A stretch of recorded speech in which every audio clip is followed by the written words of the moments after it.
Y Pablo comienza en este capítulo diciendo algo.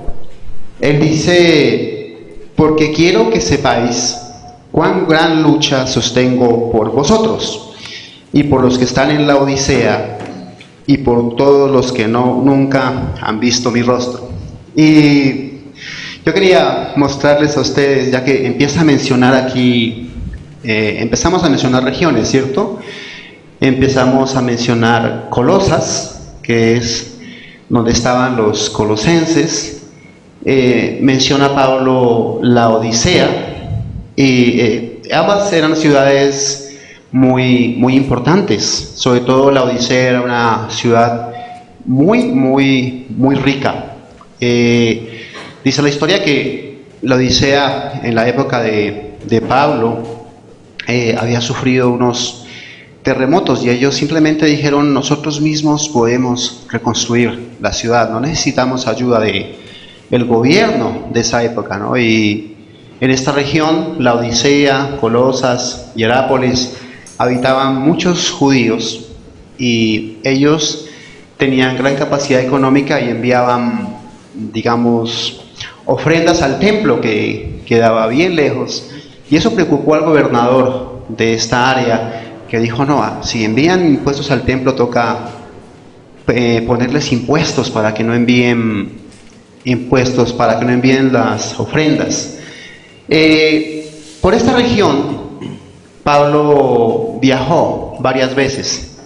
Él viajó por Tiatira, por Éfeso, pero no viajó en realidad por esta región, por la Odisea, por Colosas, por Hierápolis. Pero él, en sus viajes, hizo un discípulo que se llama Epafras, ¿no? Y este discípulo, Epafras, es quien fundó estas iglesias. Él empezó a predicar, y diríamos que el área que manejaba Epafras era Hierápolis, la Odisea y Colosas. Y Pablo dice: quiero que sepáis cuán grande lucha sostengo por vosotros. Y un poquito más adelante, en Colosenses 4, en el versículo 12 dice: os saluda Epafras, el cual es uno de vosotros, siervo de Cristo, siempre rogando encarecidamente por vosotros en sus oraciones, para que estéis firmes, perfectos y completos en todo lo que Dios quiere. Y esto muestra, hermanos, lo primero que quiero mostrarles es la preocupación de los pastores, la preocupación que nosotros tenemos por la iglesia. En la Nueva Versión Internacional dice que Epafras sostenía también gran lucha, ¿no? en oración. Y Pablo en el capítulo 2 dice que él está sosteniendo gran lucha por ellos. O sea, él se preocupaba por las iglesias, por los peligros que enfrentaban. Y la motivación de Pablo está en el versículo 2, cuando dice: para que sean consolados sus corazones, unidos en amor, hasta alcanzar todas las riquezas del pleno entendimiento, a fin de conocer el misterio de Dios, el Padre, y de Cristo. Y ese es nuestro anhelo, hermanos. Todos ustedes, cada uno de ustedes tiene un corazón que se puede desanimar, que puede ser engañado, y por eso Pablo dice: para que sean consolados sus corazones, para que sean unidos en amor. Y cuando Cristo nos llama, Él nos llama a su cuerpo. Él es la cabeza de ese cuerpo, y al ser nosotros de Cristo, al ser el cuerpo de Cristo, estamos unidos en Él, para alcanzar todas las riquezas del pleno entendimiento.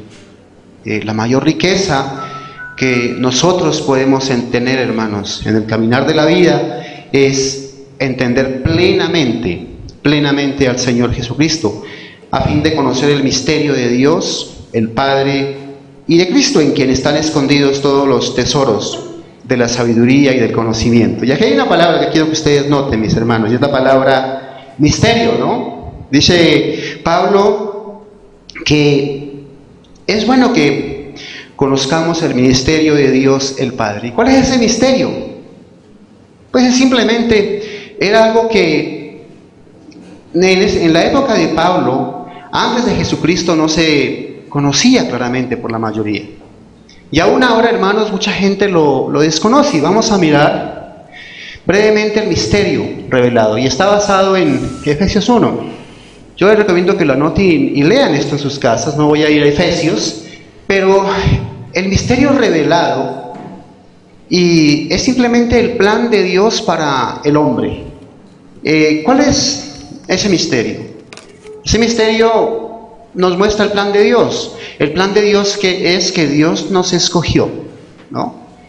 A ustedes, hombres, mujeres, jóvenes, ancianos, desde antes de la creación del mundo. Y cuando hablamos del mundo, hablamos del cosmos, antes de que nada existiera Dios ya nos había escogido, ya había pensado en nosotros, tenía un propósito. ¿Para qué? Para que seamos santos y sin mancha delante de Él, para alabanza de su gloriosa gracia. A veces nos sentimos, hermanos, que no valemos la pena, que tenemos muchísimos errores, que no tenemos... A veces nos sentimos mal y decimos yo no valgo nada, pero resulta que Dios, el propósito de Él, como lo expresa Pablo, es que Él quiere... Para lo cual Él nos pensó es que seamos santos y sin mancha delante de Él. Dice Pablo que nos predestinó para ser adoptados como hijos suyos por medio de Jesucristo. El destino del hombre, mis hermanos, es llegar a ser hijos de Él, delante de Él, santos y sin mancha. Y aquí entra el Señor Jesucristo, ¿no? En Jesucristo tenemos la redención mediante su sangre y el perdón de nuestros pecados por medio de su sacrificio. En Cristo hemos sido hechos herederos de gloria. La Biblia en varios capítulos nos dice que somos herederos de Dios y coherederos con Cristo, ¿no? Ya hay una escritura que a mí me encanta, Hebreos 2:10, donde dice que Jesucristo no se avergüenza, hermanos, de llamarnos hermanos, ¿no? y hermanas de Él. Cuando creemos y aceptamos el amor de Dios, somos sellados con el Espíritu Santo, que garantiza nuestra herencia hasta que llegue la redención final, ¿no? Y aquí viene una parte importante y es creer, mis hermanos. Y yo los invito a ustedes a que hoy ustedes crean si tienen dudas. Y si alguien no cree que ese es el momento, pues para decir, creo en ti, Señor, acepto tu sacrificio, acepto lo que has hecho para mí, estoy de acuerdo con ese plan, me gusta, ¿no? Me gusta ese plan de ser hijo tuyo, de estar delante de ti, de ser santo y sin mancha, como lo expresa Pablo. Continuando con la escritura, dice en el versículo 4, y esto lo digo para que nadie os engañe con palabras persuasivas, ¿no? Porque resulta que en este mundo hay muchas voces que nos engañan. Hay muchas voces que nos están diciendo, bueno, el destino del hombre es que tú te diviertas todo lo que puedas, porque después ya no hay nada. Disfruta lo que puedas. O simplemente abstiénete de todo, porque pues todo es malo. Vas a encontrar diferentes voces que nos van a querer desviar de nuestra fe, de nuestra confianza en Dios. Va a haber voces que nos dicen Jesucristo es solo un hombre, es solo una persona que dio buenas ideas. En realidad Él no te ha salvado. En realidad Él no es Dios. Es un ángel, dicen otros. Y hay muchas voces, por eso Pablo dice, nadie os engañe con palabras persuasivas. Y hay una parte práctica en el versículo 6, donde dice, por tanto, de la manera que habéis recibido al Señor Jesucristo, andad en Él, arraigados y sobreedificados en Él y confirmados en la fe, así como habéis sido enseñados, abundando en acciones de gracias. Cuando nosotros recibimos al Señor Jesucristo, mis hermanos, empezamos a caminar con Él, ¿no? Y miren cómo Pablo usa dos palabras, yo quiero que ustedes las noten. Y esas palabras son arraigados y edificados, ¿no? Y la palabra arraigados tiene que ver con la botánica. Pablo, cuando escribió arraigados, se refiere a un árbol, se refiere al cristiano como un árbol que hunde sus raíces profundamente en el amor de Cristo. Y yo quería mostrarles el proceso de cómo una semillita, cuando cae a tierra, algo pasa en la semilla. Hay un proceso que Dios da en que la semillita muere, pero empiezan a salir unas raicitas que van hacia abajo, hacia la tierra, buscando agua y alimento, pero a la vez va saliendo un brotecito que busca la luz. Y a eso se refería Pablo. El árbol va creciendo, va dando fruto, hasta que llega a ser un gran árbol. Y un árbol con raíces fuertes, mis hermanos, puede soportar tormentas, puede soportar ventarrones, puede soportar tempestades, puede dar fruto que alimente a otros. Y quería decirles, ¿no? Este es el tema de nuestro seminario, para que los invitamos al seminario que vamos a tener próximamente, y ese es el tema. Pablo dice, arraigados en Cristo, alimentándonos de Cristo, nutriéndonos de Él y guiándonos por la luz que es Cristo. Y Pablo usa otro símbolo, que es edificados, ¿no? ¿Edificados en quién? En la roca, ¿no? Que es Cristo. Acuérdense de esa parábola en que nos dio el Señor Jesucristo de una casa que estaba hecha sobre la arena, en terreno no firme. Simplemente se hundió, simplemente fue arrastrada por las tormentas. Pero una casa sobre terreno firme, ¿no?, va a resistir. Y eso Pablo también nos dice, que estemos edificados como una casa sobre la roca. Muy bien, mis hermanos, Pablo nos dice esto, mis hermanos, y él empieza ahora a darle toda la gloria a Cristo. Miren lo que dice en el versículo 18. Mirad que nadie os engañe por medio de filosofías y huecas sutilezas, según las tradiciones de los hombres, conforme a los rudimentos del mundo, y no según Cristo.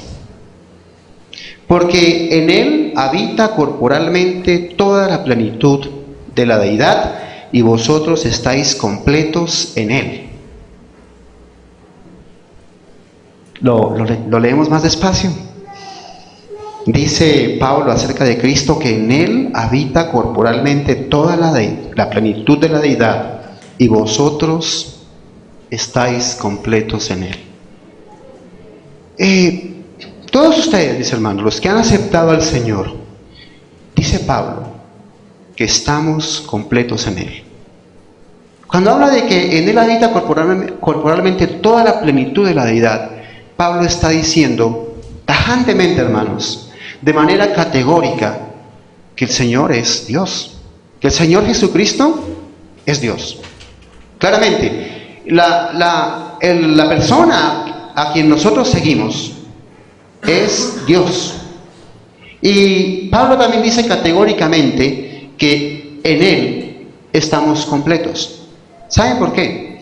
Pues porque estamos siguiendo al Dios vivo. Y Pablo avanza un poco más y dice en el versículo 11, él nos dice: en Él también fuisteis circuncidados, en circuncisión no hecha con mano, al echar de vosotros el cuerpo pecaminoso, carnal, en la circuncisión de Cristo, sepultados con Él en el bautismo, en el cual fuisteis también resucitados con Él, mediante la fe en el poder de Dios, que es el que le levantó de los muertos. Y a vosotros, estando muertos en pecados y en la incircuncisión de vuestra carne, os dio vida juntamente con Él, perdonando los pecados, anulando el acta de los decretos que había contra nosotros, que nos era contraria, quitándola de en medio y clavándola de la cruz. Despojando a los principados y a las potestades, los exhibió públicamente, triunfando sobre ellos en la cruz. Voy a analizar esto un momentito, mis hermanos. Pablo dice que estamos completos en Él. Y Él nos dice que nosotros hemos participado de lo que participó el Señor, ¿no? Él dice, en Cristo hemos sido circuncidados, dice Él. La circuncisión era una ceremonia antigua de los judíos en que se quitaba un pedacito de la carne de los genitales de un niño, y esa ceremonia era la entrada al pueblo de Israel. Significaba que esa persona entraba en una relación con Cristo, con Dios, y esta ceremonia la hacía siempre un sacerdote.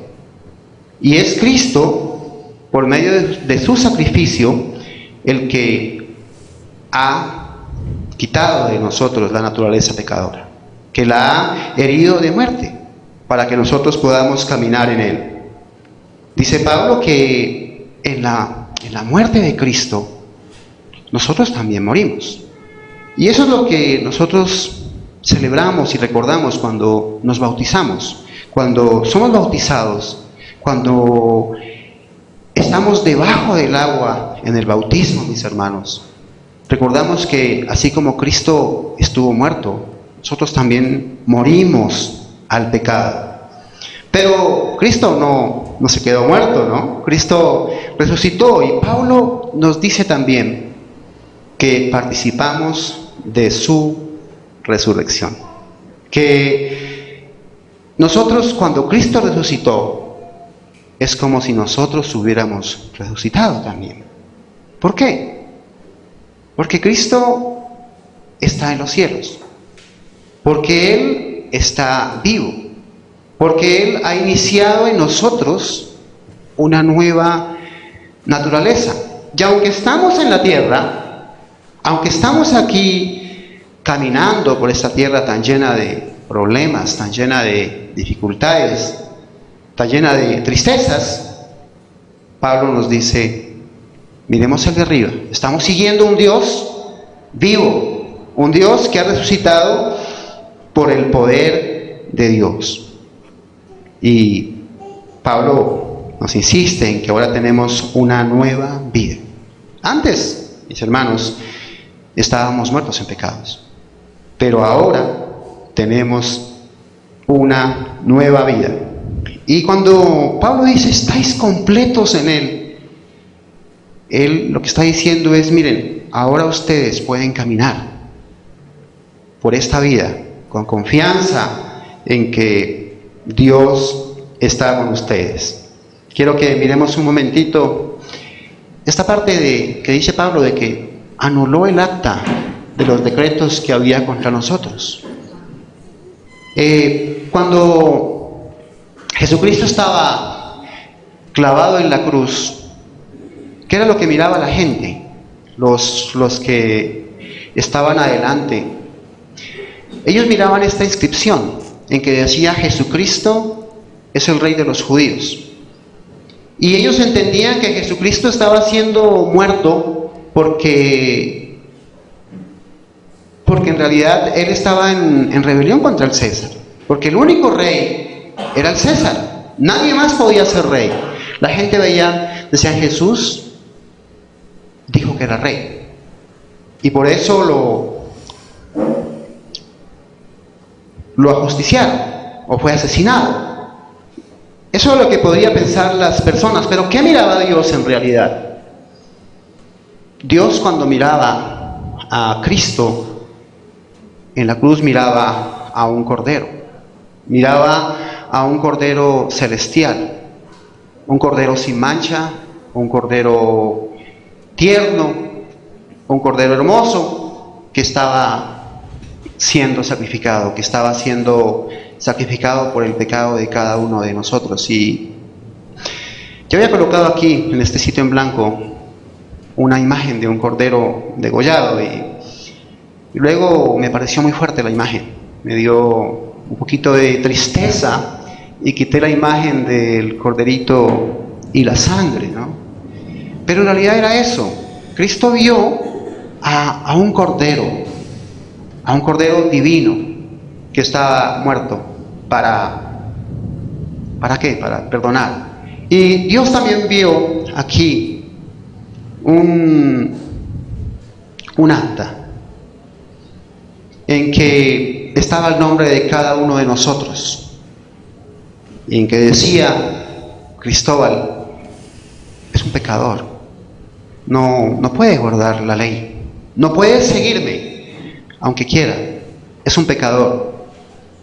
Y sin embargo, con el sacrificio de Cristo, esa acta simplemente quedaba anulado, ¿no? Hay unos sellos que dice anulado, ¿no? Y yo pienso que si uno está condenado a muerte y si uno está condenado a algo muy grave y uno tiene una sentencia y ponen anulado, ¿no? Yo pienso que uno se llena de felicidad. Por eso dice: Cristo anuló con su sacrificio el acta de los decretos que había contra nosotros. Y algo más importante, mis hermanos, con su sacrificio Cristo venció al diablo y a sus demonios en la cruz. Pablo va más allá y dice, y los exhibió públicamente. En la época que vivió Pablo en Roma, era una época de guerras, y Roma peleaba con un reino, con otro, y eran guerras terribles. Pero cuando Roma lograba dominar una región, atrapaba al rey, atrapaba a los principales y hacían un desfile. Y en el desfile, ¿no? Eso era algo muy duro. Mostraban a los reyes vencidos, los llevaban caminando detrás de ellos para mostrar que los habían vencido. Y ese ejemplo, esa figura la usa Pablo para decir que Jesucristo derrotó al diablo, mis hermanos. Derrotó a sus demonios. Derrotó al mal. Y esto no es para que nosotros nos sintamos ahora irrespetuosos, ¿no?, contra el mundo espiritual. Debemos tener cuidado, mis hermanos, con el mundo espiritual. Tenemos autoridad para rechazar al diablo, pero tampoco tenemos autoridad para ser, imprudentes y meternos en cosas que no debemos, hermanos. Muy bien. Esa es la parte que a nosotros nos gusta. Entonces recordemos, hemos participado con Cristo en su bautismo, en su muerte, en su resurrección. Hay un poder que actúa en nosotros, que es el mismo poder que actuó en el Señor Jesucristo para hacerlo resucitar. Tenemos vida. Y Pablo dice algo, ¿no?, en Colosenses capítulo 3. Y miren que nos pone una meta altísima. Él dice: si pues habéis resucitado con Cristo, buscad las cosas de arriba, donde está Cristo sentado a la diestra de Dios. Poned la mira en las cosas de arriba, no en las de la tierra. Porque habéis muerto y vuestra vida está escondida en Cristo, con Cristo en Dios. Cuando Cristo vuestra vida se manifieste, entonces vosotros también seréis manifestados con Él en gloria. Yo quiero que miremos un momentito. Me gusta el versículo 4, hermanos. Nos incluye a cada uno de ustedes. A cada uno de ustedes, hermanos, siéntase incluido aquí. Si usted tiene confianza en Cristo, si usted le ha aceptado, cuando Cristo vuestra vida se manifieste, entonces vosotros también seréis manifestados con Él en gloria. ¿Qué significa esto? Que yo voy a verlos a ustedes en gloria, ¿cierto? Hoy los veo bien vestidos, los veo muy presentables, yo también, pero yo los voy a ver mejor. Los voy a ver en gloria. Pero hay algo que él dice, ¿no?, que necesitamos, mis hermanos, redefinir nuestras metas. Él dice que necesitamos poner la mira en las cosas de arriba.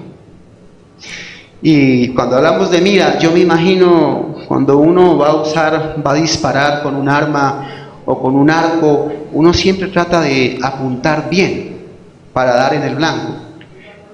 El asunto es que Pablo nos dice, pongan la mira en las cosas de arriba. Enfóquense, ¿no? No en las de la tierra, ¿no? Es cierto que necesitamos ocuparnos de cosas terrenales. El trabajo, nuestras familias, nuestro diario vivir, ¿no? ¿Dónde vamos a vivir? ¿Cómo nos vestimos? Pero principalmente, tener siempre la mente en las cosas de arriba. ¿Por qué? Dice Pablo. Porque para Pablo es real que nosotros hemos muerto. Y que la vida que tenemos ahora, la tenemos es en Cristo Jesús. Que la vida que tenemos ahora es una nueva vida, mis hermanos. Es una nueva vida. Porque hemos, dice, resucitado con Él. Porque seguimos a un Dios resucitado. Y esta parte pues nos encanta muchísimo, ¿no? Pero también el Señor, hermanos, nos llama a participar de su santidad. Y quiero entrar, hermanos, al aspecto práctico, ¿no? Porque es que Pablo de pronto, cuando él escribe sus epístolas, él se eleva, ¿no? Nos eleva altísimo, a una teología bastante elevada. Dignifica al hombre. Nos da un destino, nos dice algo tan maravilloso como ustedes son hermanos del Señor Jesucristo. Ustedes son herederos y son coherederos. Son hijos e hijas del Señor que van a estar delante del Señor para que Él se sienta orgulloso, para que Él se sienta contento. Pero hay un camino que recorrer en este mundo todavía. Por eso Pablo dice, ustedes están completos en Él. Y cuando dice están completos en Él, lo que Pablo quiere decir es, ustedes están listos. Ustedes pueden hacerlo. Ustedes pueden a toda vela, mis hermanos, caminar con Cristo. Lo que Cristo quiere, lo que Pablo quiere, es que nuestra vida esté completamente centrada en el Señor. Y miren lo interesante, como Pablo dice, ¿no? Pablo usa un término, versículo 5, haced morir, dice él, ¿no? Lo terrenal en vosotros. ¿Se acuerdan que les mencionaba hace un momento que Cristo murió por nosotros? Que fue ese cordero que fue degollado. Y me refiero a la simbología del Antiguo Testamento, cuando el corderito se degollaba y moría para que los pecados del pueblo fueran perdonados. De igual manera, Cristo fue sacrificado terriblemente por cada pecado nuestro. El pecado del ser humano, el pecado nuestro, mis hermanos, hizo que Cristo muriera. Hizo que Cristo muriera de una muerte terrible. Le costó al Padre la muerte del Señor Jesucristo, el que nuestros pecados sean perdonados. Y Pablo dice, ahora hagámoslo a la inversa, mis hermanos. Si Cristo tuvo que morir por mis pecados, entonces también yo voy a hacer morir el pecado. Hagamos morir el pecado. Y él empieza a referirse a pecados que eran comunes en esa época, pero que también son comunes en la nuestra, ¿no? Los seres humanos somos iguales en todas las épocas. Simplemente ahora tenemos más adelantos tecnológicos. Cambia la historia, pero somos iguales. Y Pablo dice, hagan morir lo terrenal en vosotros. Y esa es la parte que no nos gusta mucho, porque a veces no queremos que algunas cosas mueran en nosotros. Pero Pablo dice que hemos muerto. Y empieza a mencionar la inmoralidad sexual, la fornicación, las pasiones desordenadas, malos deseos, la avaricia, ¿no? Y también dice que debemos dejar, ¿no?, la ira, el enojo, la malicia, blasfemias, palabras deshonestas en nuestra boca. Y voy a dedicarle un momentito a estas cosas, ¿no? Hablemos de la inmoralidad sexual. Es algo con lo cual luchamos todos. Bueno, yo soy hombre, pero uno lucha muchísimo con este asunto de la inmoralidad sexual. Y los casos más graves, pues, hay estadísticas en Colombia, por ejemplo, de que cada año se están divorciando, más o menos la mitad de las personas que se casan se van divorciando. Y que hay una gran infidelidad en el matrimonio. Es muy común, ¿cierto? Y es muy trágico muchas veces, porque simplemente esto produce dolor, produce tristeza, produce hijos abandonados, produce crímenes, y todos hemos sufrido por esta parte de la inmoralidad sexual. Vemos todo lo que genera, ¿no? Embarazos indeseados, produce abortos, enfermedades. En realidad, Pablo se refería a algo que es en realidad muy serio y muy grave y que nos rodea. Ahorita con el internet, por ejemplo, la gran tentación de nosotros, los varones, la gran tentación es entrar a páginas pornográficas. Fácil, nuestra señora está durmiendo, nadie nos ve, estamos encerrados y podemos ver pornografía, ¿no? Y mis hermanos, tenemos que luchar con eso, tenemos que no dejarnos arrastrar, tenemos que darnos cuenta de que esto trae en realidad muchísimos males. Como les digo, hasta la muerte está rodeada con esto. Simplemente leyendo en internet uno se da cuenta de todos los males que produce la inmoralidad sexual. Quiero comentarles algo simplemente que es noticia en Italia, ¿no? Una niña, una muchacha tenía unas fotos de contenido sexual con el novio, y el novio simplemente las subió a internet y ella no lo demandó, intentó por todos los medios que sus fotos fueran quitadas de internet. Finalmente ella perdió el caso y las empresas le dijeron no, tiene que pagarnos por los gastos, esa demanda no va, y la muchacha simplemente se suicidó. Ella no soportó la vergüenza de ser expuesta públicamente y se suicidó. Y es muy triste, ¿cierto? A mí me duele el caso de ella, siento simpatía por ella, pero ella hubiera podido evitar esto, simplemente no exponiéndose, mis hermanos, simplemente habiendo escuchado a Pablo de haber tenido cuidado. Y estoy hablando de las mujeres, ¿no? Y pues también quiero hablar de los hombres, nosotros, ¿no? Nosotros muchas veces, hermanos, cuando estamos casados, podemos perder una buena esposa, una mujer que nos quiere, una mujer que nos ama, porque corremos tras de una aventura. Y nos ocurre. Y muchas veces esa aventura que tenemos hace que nos quedemos solos. He visto casos de señores que dejan su esposa, corren tras de otra mujer, y corren tras de otra, y tras de otra, y a la final quedan solos y vuelven ancianos, intentan volver ancianos solos donde su esposa que ya no los quiere, ¿no? Y sufren estas consecuencias, mis hermanos. Quiero que todos quedemos incluidos en esto. Si Pablo lo dice es porque él no quiere que nosotros pasemos por esto. Y en realidad el daño que causa la inmoralidad sexual, la impureza, es muy grande, nos afecta inmensamente y está afectando al mundo, ¿no? Y hablemos un momentito, hermanos, de la impureza y las pasiones desordenadas.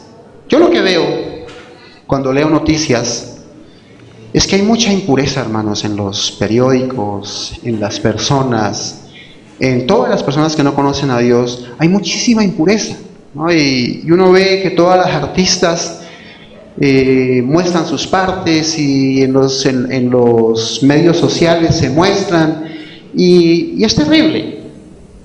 Yo ya soy una persona viejita, ¿cierto? Ya lo tomo con total tranquilidad. No hay problema, ¿cierto? Ya he quemado casi toda mi munición. Pero para un joven es muy perturbador, ¿cierto? Para los jóvenes es perturbador ver imágenes en el internet. Y luchamos con esto de la impureza, mis hermanos. Y hablemos de las pasiones desordenadas. Las pasiones desordenadas, ¿qué les diría yo? El mundo nos rodea en este momento con pasiones desordenadas. Sus hijos, los que son padres, van a saber que sus hijos van a ser, o sus hijas, van a ser cortejadas por personas del mismo sexo, ¿no? Ya no hablamos de que mi hijo tiene una novia o mi hija tiene un novio. Puede ocurrir que alguna persona del mismo sexo quiere que su hija sea su novia o su hijo sea su novio. Es totalmente al revés. Y tenemos que, como les decía en otro sermón, mis hermanos, preparar a nuestros hijos para saber cómo responder ante estos desafíos. ¿Cómo responde un niño cuando un señor le dice, o otro amiguito, yo te amo, sé mi novio, ¿no? A mí me ha ocurrió de personas del mismo sexo buscando tener cosas conmigo, ¿no? Y es difícil hablar de esto, pero es lo que el mundo está enfrentando, pasiones desordenadas. Y tenemos que preparar, como le digo, estar ustedes preparados y también preparar a su familia. Es cosa corriente en este momento. Las pasiones desordenadas no incluyen solo la sexualidad, hermanos. Incluye a veces que también nos apasionamos por conseguir la riqueza. O nos apasionamos por trabajar y vamos dejando atrás nuestra familia, nuestros amigos. Malos deseos. Yo me sorprendo de todas las cosas que la gente hace, ¿no? Y no, por favor, no me miren como un santo. Yo soy un pecador, ¿no? Pero cuando uno mira de nuevo las noticias, se sorprende de la capacidad del hombre para hacer el mal, ¿no? La capacidad para inventar cosas nuevas y malas. Pero ellos no conocen a Dios. Pero nosotros, Dios dice, Pablo dice, hagamos morir los malos deseos. ¿Cuál puede ser el mal deseo de un cristiano, no? En el caso mío, ¿cuál puede ser un mal deseo? Un mal deseo puede ser, por ejemplo, pegarle a mi esposa. Estoy un día muy bravo, digo, y le voy a dar su cachetada, ¿no? Y se lo merece, ¿cierto?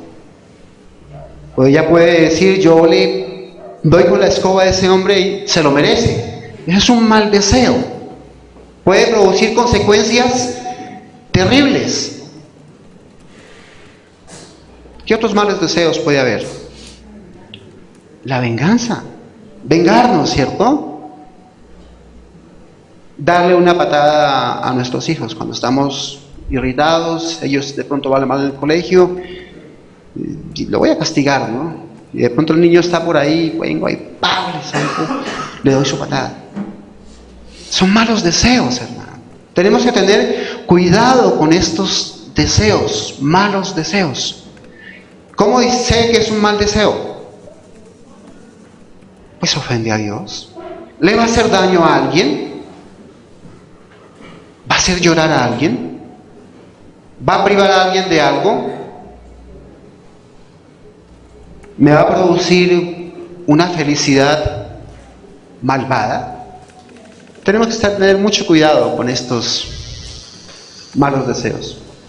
Muchas veces nos vemos involucrados en cosas, hermanos, porque simplemente no tuvimos cuidado. Y aquí quiero decir algo. A veces los amigos nos despiertan los malos deseos. De ahí la importancia, mis hermanos, de saber dónde estamos, dónde nos metemos, con quién andamos. Miren, les quiero contar algo. Yo siempre he sido un buen estudiante y no he sido violento. Y tenía un amigo en mi pueblo que le estaba yendo mal en las clases, ¿no? Yo era amigo del muchacho. Y el muchacho me dijo, pues, ese tipo me está persiguiendo, pues agarrémosle en un callejón y le damos de golpes, ¿no? Lo agarramos entre varios y lo masacramos, ¿no? Le vamos a dar una paliza. El caso fue que hablamos un poquito de esto, ¿no?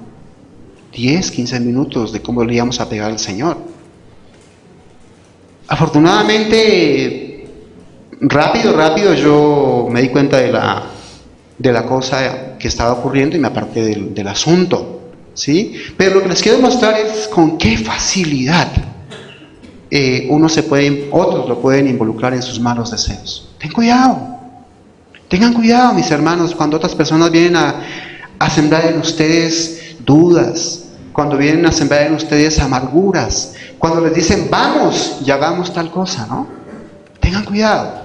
Las compañías nos pueden hacer muchísimo daño. Pablo menciona la avaricia, ¿no? Como un pecado, dice que eso es idolatría. Los cristianos a veces podemos caer en esto, mis hermanos.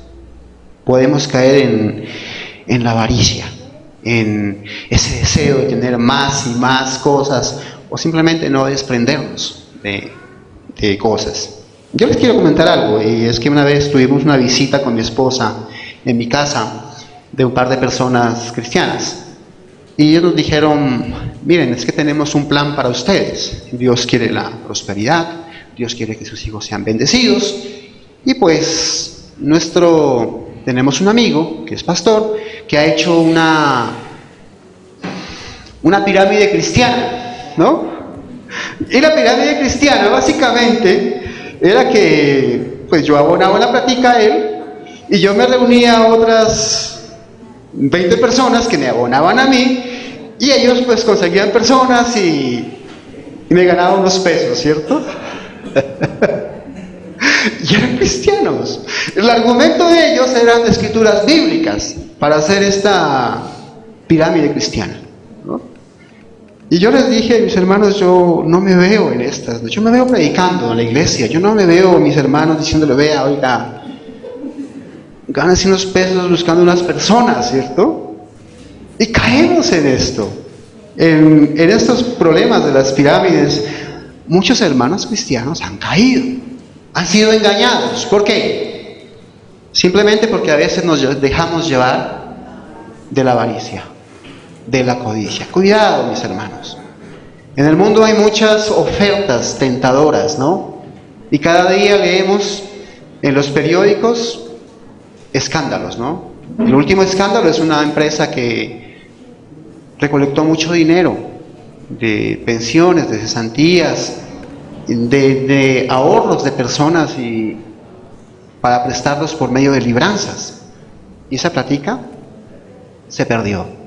Ofrecían grandes intereses, la gente invirtió y ahora perdieron todo. Hay que tener cuidado. A mí me da mucha compasión, la verdad. Nos puede pasar, hermanos, que a veces alguien nos puede hacer planes grandiosos y decirnos, no, invierta, es fácil, mis hermanos, y usted va a ganar eso es, y luego vemos que perdemos todo. Tengamos cuidado con esto. Hagamos morir, dice Pablo, estas cosas. Pablo también dice en otro capítulo más adelante, dejemos, ¿no? ¿Qué es lo que Pablo nos dice que dejemos, ¿no? En el versículo 8, ¿no? Dice que dejemos la ira, el enojo, la malicia, la blasfemia, palabras deshonestas de nuestra boca. Esto esto es muy grave, hermanos. Pablo nos dice que nos dejemos por algo. La ira, ¿no? ¿Cuántos problemas causa la ira? ¿Cuántos problemas familiares? Piense usted en este momento, los esposos, pensemos. ¿Cuántos problemas nos causa el llegar de mal genio a la casa y contestar mal a la esposa? El enojo, ¿no? Yo les quiero comentar. En estos días me ocurrió algo. Se pinchó mi bicicleta. Yo viajo en bicicleta. Estuve una hora despinchando en la avenida El Dorado. Finalmente me fui a pie a la casa, ¿no? Unos varios kilómetros caminando a pie. Y llegué de mal genio, ¿cierto? Y para resumir el asunto, llegué enojado. Le contesté mal a mi esposa, descargué mi frustración sobre ella, dije algunas palabritas que no se deben decir, ¿sí? Y el resultado fue que simplemente pasé un tiempo aciago, un tiempo difícil, en el cual fui grandemente damnificado. Y mi esposa me dice, usted está ahora en observación, ¿sí? Lo tengo en observación, ¿no? Para que no diga palabras deshonestas, para que no diga blasfemias, malas, no usemos palabras que no son, ¿cierto? Piensen en sus hogares, hermanos, ¿cuántas veces hemos dicho palabras que no tenemos que decir? Palabras con malicia, ¿no? Palabras ofensivas. Esto es un problema muy grave que tenemos en nuestro país. Yo vengo de un medio campesino y cuando vengo de un mundo de arrieros, en que se arrían bestias cargadas con maíz, y cuando el arriero maltrataba a la bestia decía, bueno, ella mostraba su inconformidad al maltrato. Y llegaba un momento que el animalito no caminaba. Decía, usted me puede, como si dijera, usted me puede matar, yo no camino más. Y ustedes vieran cómo el arriero soltaba unas maldiciones terribles. Y yo que estaba ahí sentía que los pelos de mi cuerpo se iban erizando, ¿no? Palabras terribles. Y obviamente tenemos que dejar estas cosas, mis hermanos. Dejar las palabras deshonestas. Algo muy importante, ¿no? La mentira, mis hermanos. ¿Cuánto mentimos? Cada día. Es un problema que tenemos. Yo tengo que decir que tengo una ventaja. Y es que mi esposa me detecta las mentiras fácil. Algo pasa en mi rostro. Algo pasa en mi cara. Mi esposo me dice, me estás mintiendo, ¿no? Me estás mintiendo. Y porque ata algún cabo, tú dijiste ayer tal cosa, ella me detecta. Tengo esa ventaja, mis hermanos. Yo digo, yo no puedo, le digo a Mago, yo no puedo adulterar contigo. Porque es que te vas a dar cuenta. Inmediatamente. Y yo creo que todas las señoras tienen esa habilidad, mis hermanos. Dejemos la mentira, hermanos. La mentira es como cuando yo me voy enredando en un hilo y me voy enredando hasta que quedo atrapado. Es muy complicado mentir. Al principio es fácil, pero luego la siguiente mentira para tapar mi otra mentira es más difícil. Y luego es más difícil, van quedando muchos cabos sueltos. Y a la final, todo el mundo se entera. Y hemos hecho muchísimo daño. Los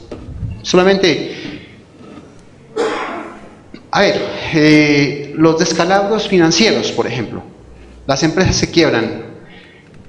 ¿Por qué quiebran? ¿Por qué el gobierno no se dio cuenta? Pues porque mintieron. Engañaron los registros, engañaron a la gente, diciéndole usted va a ganar tanto dinero, cuando en realidad no era cierto. ¿Sí ven? Es solo un ejemplo. Y vamos mintiendo. Yo puedo hablar que uno siempre intenta mentir. Pero, ¿qué dice Pablo? Dejemos eso, ¿no? Pablo es muy es muy práctico. Dice, dejemos esas cosas, dejemos la malicia, hermanos. Ya es hora de que nosotros dejemos de gozarnos con frases de doble sentido, con chistes de doble sentido, ¿no? Ya es hora, hermanos, de que dejemos de decir blasfemias. Igual, yo peco de eso también. A veces por mal ejemplo.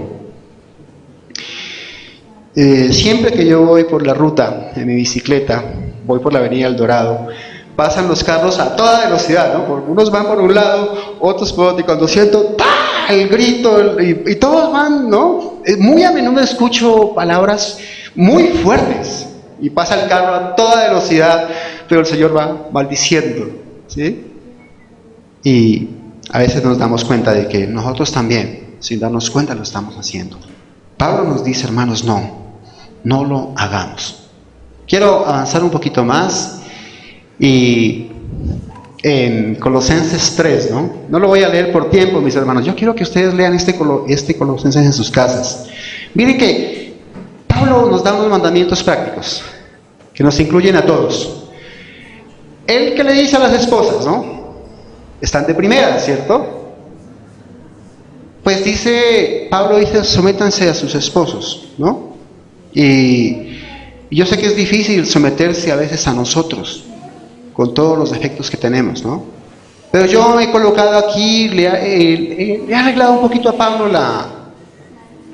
lo que él recomienda, ¿no? Sea la ayuda idónea que Dios quiere. A veces orando por ese marido que ustedes tienen, que es tan difícil, ¿no? Orando, ayudándole, siendo pacientes, ¿no? También no dejándose maltratar. Si la cosa es ya grave, no dejándose maltratar y buscando ayuda, ¿no? Sean esa ayuda que Dios quiere. Para los esposos, ¿no? Para nosotros, amar a las esposas y tratarlas bien.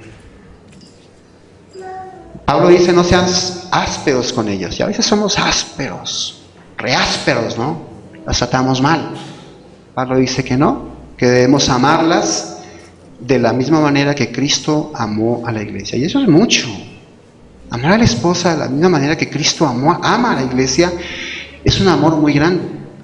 Y no puedo profundizar por tiempo.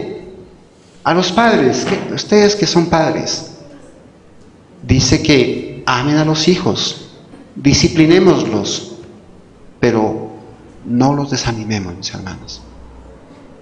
No los desanimemos, no los anulemos. Tenemos que ser unos padres que les estemos dando ánimo, así como Cristo nos da ánimo a nosotros. Que nos hagamos ver su potencial. Evitar palabras como decirles, usted no sirve para nada, es que usted es un fracasado, usted es... Un montón de palabras que usamos y que usaron con nosotros y que nos hicieron sentir terriblemente mal y hasta nos las creímos, ¿cierto? Ahí es lo que Pablo dice en Colosenses 4, y es, aquí de nuevo he cambiado. Pablo dice amos, ¿no? En el tiempo de Pablo había amos y había esclavos. En esta época hay empleadores y hay empleados, ¿no? A los empleados nos dice Pablo que seamos buenos trabajadores, que no sirvamos al ojo, o sea, que cuando mi jefe me está viendo, entonces me pongo a trabajar, ¿cierto? Yo tengo un problema. Mi jefe no está en Bogotá, él siempre habla conmigo por Skype, ¿sí? Y tengo un compañero en la oficina donde yo trabajo. Cada uno tiene su computador y mi jefe se comunica por Skype. Entonces mi compañero me dice, mira, el jefe está llamando, ponte la blusa, ¿no? Tenemos que usar una blusa blanca. Y yo corro rápido y saco mi blusa y me pongo la blusa, ¿no? Y cuando mi jefe me ve, ¿cómo me ve? Con la blusa, ¿cierto? Pablo, ¿qué es lo que dice Pablo? No sirvamos al ojo, ¿no? Cuando mi jefe me ve, yo estoy dándole, pero cuando el jefe se fue, ya no lo estoy haciendo.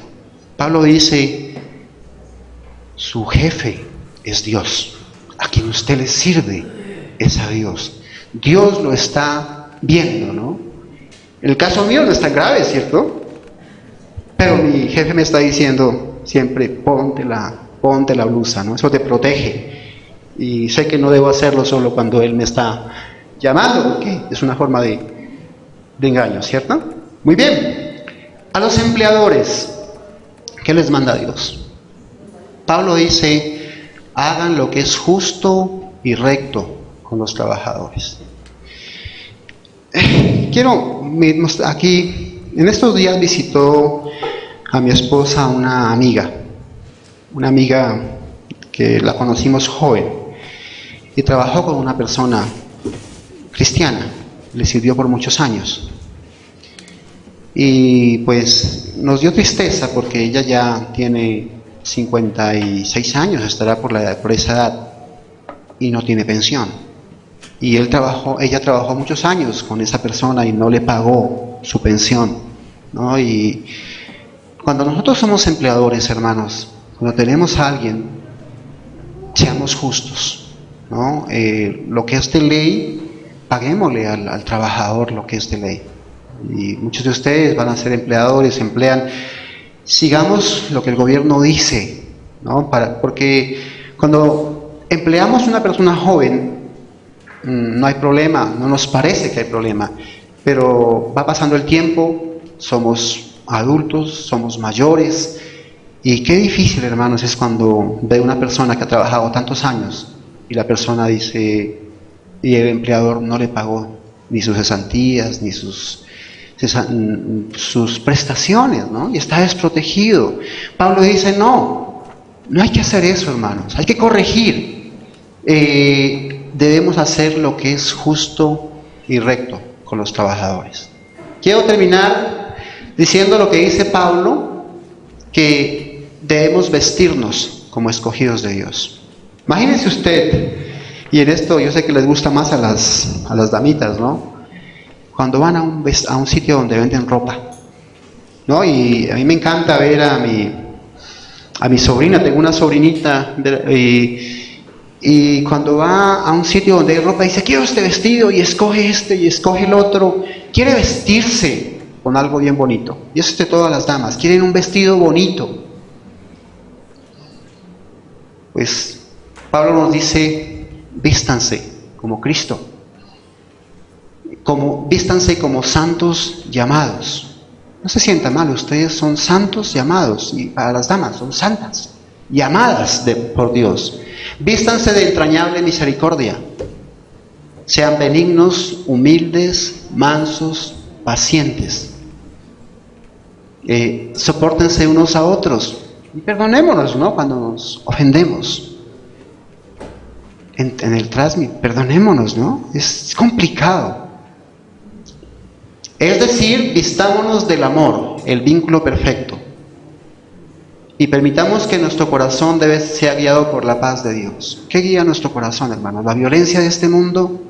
¿El odio de este mundo? Pablo nos dice, vístanse. Miren que todo esto que está aquí, Pablo está describiendo al Señor Jesucristo, ¿no? Él fue el que perdonó, Él fue el manso, el humilde, Él es el que nos lleva, nos soporta. Cuando Él dice nos soporta, es que Él nos está dando esa ayuda, es nuestro apoyo.